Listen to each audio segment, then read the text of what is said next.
I'm Andrew Napier. I'm the chief reporter of both the Hampshire Chronicle and the Southern Daily Echo in Winchester.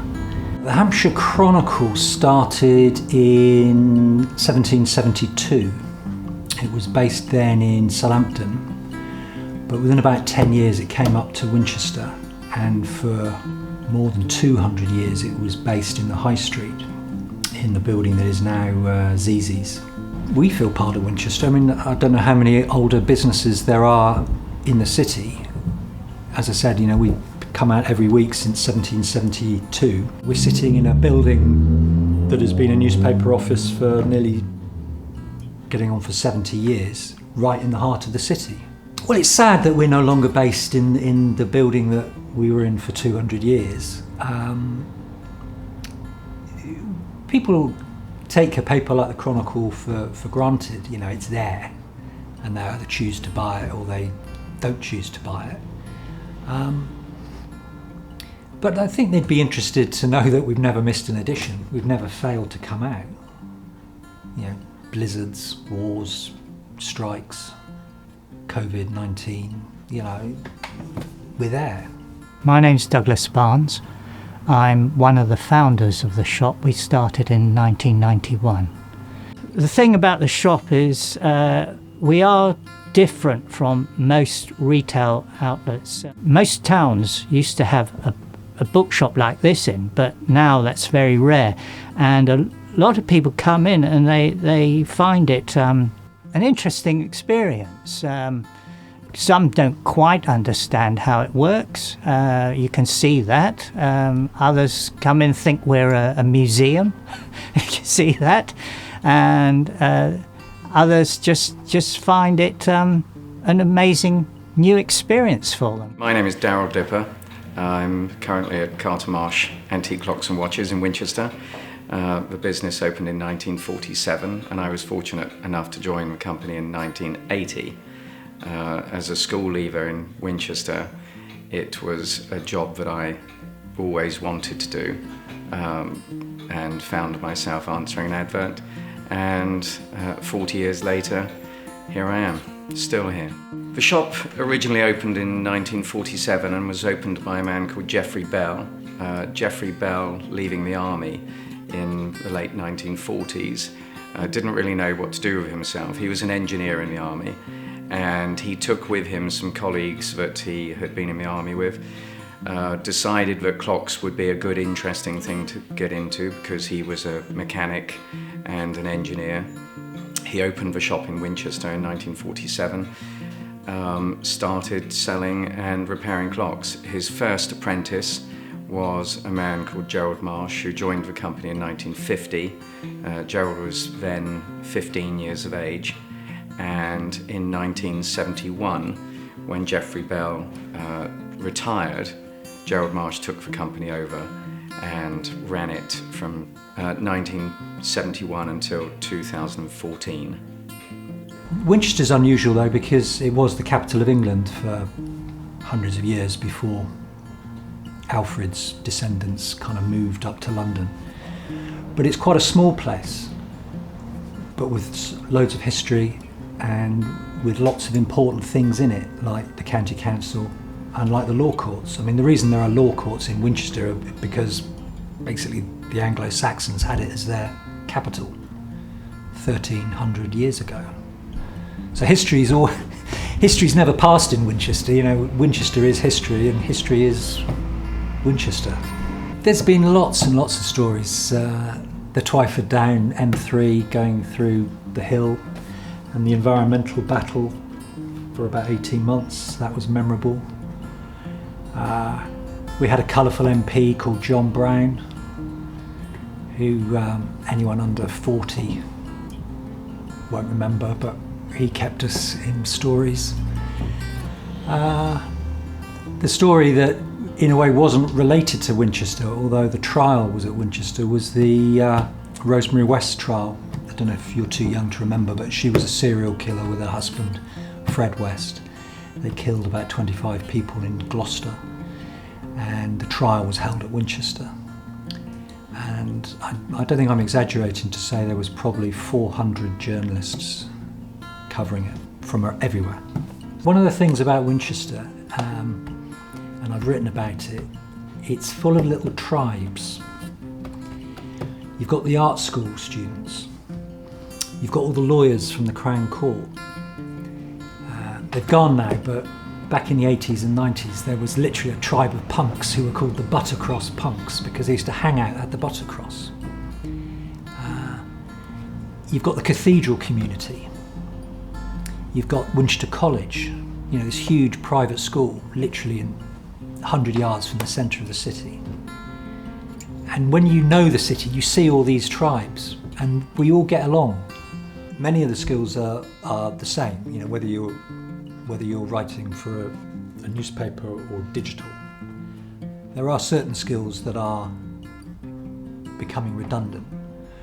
One of them is writing to length. Writing a story in a newspaper, you may have a space for 400 words.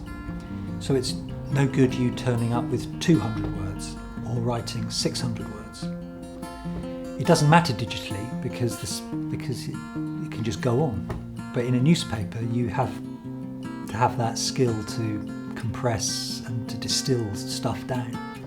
The Chronicle, for instance, is still going to be around for quite a while. It has a lot of loyal readers. But I'm not daft enough to tell you, oh yes, newspapers will always survive. How many people under the age of 40 buy newspapers? You don't, do you? When was the last time you bought a newspaper? Probably never. But if you've got the habit and it's in your blood, you buy them. I will buy newspapers. So we're not talking about newspapers disappearing tomorrow or next year or next decade, but probably at some point in 20 or 30 years. But I think people always like handling things that feel nice. They predicted the end of books a few years ago. Do you remember? E-books. Who wants to read a book on a screen? You actually want the physical thing. The touch, and you can smell it, it's a thing, isn't it? And newspapers are sort of the same as that. But the key thing is, will there be hundreds and hundreds of newspapers in 30 years' time? No, clearly not. But there will still be journalism, and there will still be local journalism, because we have certain skills to tell stories that are fair, accurate, balanced. I know some people are going to say, are you sure? But that's the truth. Citizen journalism, people say, oh, anyone can do it. No, they can't, Lots of people can, but most people can't. I was always interested in books, and I had the good fortune to meet a local character, well known, Michael Green, who was one of the founders of the shop. And he said, well, why don't you come in and start a bookshop? This place is empty, it's been empty for a number of years, and let's see what happens. That was, as I said, in 1991, and I think initially there was about 2.5 years on the lease that we took over, and I thought, well, if it doesn't work out, that's only 2.5 years. And here we are 29 years later, still going strong. We acquire our books through various ways. People, it's from the public who offer them to us. People moving house, want to clear out, or relatives passed away. They have a large number of books they want to dispose of. Specialist auctions, but fortunately, most people want to come in and just buy a book. They're not necessarily collectors or anything like that. The thing that really excites me are the books that sort of have association. I remember I had a book on the life of Napoleon in exile on St. Helena, and the book had its previous owner name written there, Basil Jackson. At the foot of the page, the owner had made pencil notes. So where in the text it said, His Excellency said Napoleon wanted to do this or that, at the foot of the page in pencil notes was, I did not hear this, and I don't think this happened at all. BJ, Basil Jackson. I thought, well, this is strange. What's this? And then I looked in the index, and there was a Lieutenant Basil Jackson who was on guard at Longwood House. So this guy, whose book it was an actual eyewitness to the captivity of Napoleon, and had made pencil commentary on the book and the claims made by various people in the book. The thing with digital and e-sales and so on, if you're, especially with books, if you're looking to, you have to have a specific book in mind and then go on, look for it, order it. With a shop like ours, people come in, say, looking for a book on, I don't know, cake making, and go out with a book on how to build your own spacecraft because it's caught their eye, and they say, oh, that's interesting about it. Now, you can't do that online. Well, you can, but it requires hours of just poring through lists and lists of books, and no one's going to do that because the online thing encourages speed and fastness, and people expect immediate results, and it's not a browsing medium, whereas bookshop very much is. Yes, people come in for specific things, but they also look around and pick up something and say, oh, that's interesting, I'll buy that. I always enjoyed mechanics. Mechanics were always an exciting and interesting thing for me. My school life, really a lot of what I did were within mechanics and woodwork and engineering, which were always my favourite subjects. I like to tinker with engines, from motors to motorcycles and bits and pieces on cars. And clocks were just a sort of progression, far more complex than most people think of, when you consider as well that some 300, 400 years ago, they were designing, building these wonderful things that are still running today. It's quite exciting, and I still get very excited by that. But they don't have to be that old. I just find the whole issue really quite exciting. Winchester, for us, I mean, it's a fabulous town. The shop and showroom have been here for such a long time. I suspect, to other people, have become part of the fabric. It never ceases to surprise me, though, how somebody will come in one Saturday for either a small watch repair or perhaps a battery change or a watch strap, because we do pretty much everything. And they will say something like, I've lived in Winchester for 30 years and I didn't know you were here. So I think of that as they don't know we're here because they don't need us. When perhaps you need us, that's when you actually know we're here. What I think we offer is probably something that not many other people do. We do all forms of cabinet making, from long cases to table clocks, wall clocks and barometers, to the restoration again of long cases, table clocks, very early table clocks and tabernacle clocks. There is little that we can't do.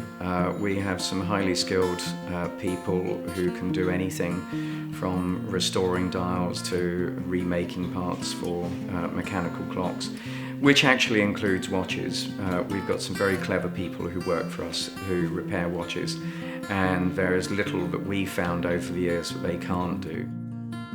My name's Paul Spencer. I'm the Executive Director of Winchester Business Improvement District. It's one of the reasons we're really pleased to support Heritage Open Days. It's an opportunity to celebrate some of the amazing buildings and architecture we have in the city, some of the amazing heritage stories we have. But it's a chance to shine a light not just on heritage and culture and things happening in the city and our history, but also some of those businesses as well, by them getting involved in the programme of events.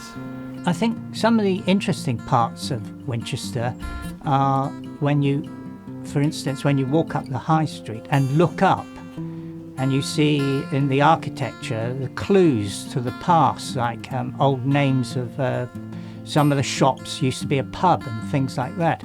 And if you look around, there are plenty of clues to show how Winchester's evolved. I mean, in many ways, Winchester hasn't changed at all. It changes in superficial ways, but fundamentally it's the same as it was when I came here 30 years ago. But places never stay the same, they always change, they're always dynamic. And Winchester's exactly like that.